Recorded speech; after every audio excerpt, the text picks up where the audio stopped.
দান পাত প্যাকেটে আনিছে গা চুরি নিছে গা কেলা নিছে দেখছি কি দেখলে তো আর দড়ি দেখলে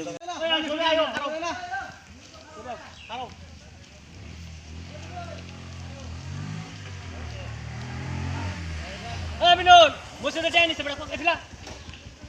হ্যাঁ দান পাত প্যাকেটে আনিছে গা তালা ভাঙে দিছে গা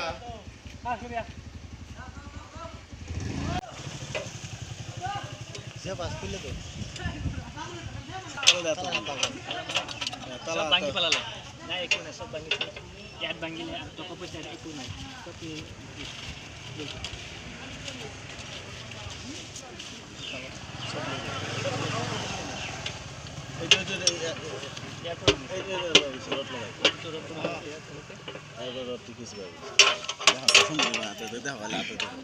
টাকা পয়সা একটু না 2 টাকা রাখে রাজু সম্পদ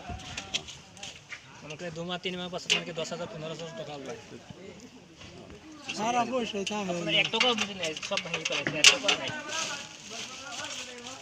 1 টাকা নাই নেগেটিভ হাই রুমা খুবই সারা মোরা রয়েছে তো মসজিদ মানুষ কি ঘোরা না মোর তো নাই তা তো মোর তো না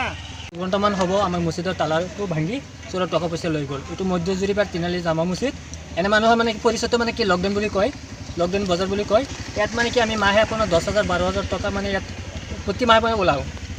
এই 2 ঘণ্টাৰ আগত ল'ৰাটা ফোন কৰিছে দাদা আপোনাৰ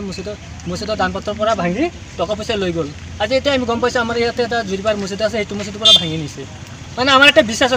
কেইটামান ল'ৰা আছে মানে ৰাতি লুডু খেলা বা জুৱা খেলা সিহঁতৰ নিচে নেকি মানে আমাৰ এটা সন্দেহ আৰু আপোনালোকে তদন্ত কৰি আপোনালোকৰ জৰিয়তে যেন আমাৰ প্ৰশাসনে মানে অনুৰোধ কৰি এইটো যিটো মানে মছজিদৰ দানপত্ৰৰ পইচা ভাঙি নিছে সেইটো মানে আমাৰ প্ৰশাসনে যেন বিচাৰি মানে কি তালাচ কৰে এইটো আমাৰ মানে আপোনালোকৰ কৰি দিয়ক অনুৰোধ এতিয়া ৰাতি হৈছে ৰাতি আমিতো বজাৰৰ পৰা আপোনাৰ 10টা বজাৰ পৰা যাওঁ ইয়াত এই 2টা 3টা বজাত হৈছে নেকি আমাৰ এটা অনুমান আইডিয়াৰ আৰু এতিয়া মানে কি এইটো ৰাজহুৱা সম্পদটো মানুহৰ কিমান টকা আইডিয়াৰ 10,000 টকা হয় আৰু 2 মান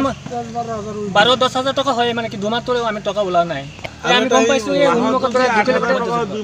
মধ্যজুৰি পাৰ মছজিদ এটা নিছে বুলি মছজিদৰ হেতু মছজিদ ভাঙিছে গম পাই পেলাই আমি গম পাইছোঁ গম পাই কেইবা মানুহ মানে চেক কৰি মানে ফোন কৰিছে দাদা আপোনালোকৰ মছজিদৰ দানপত্ৰটো ভাঙি পইচা লৈ গ'ল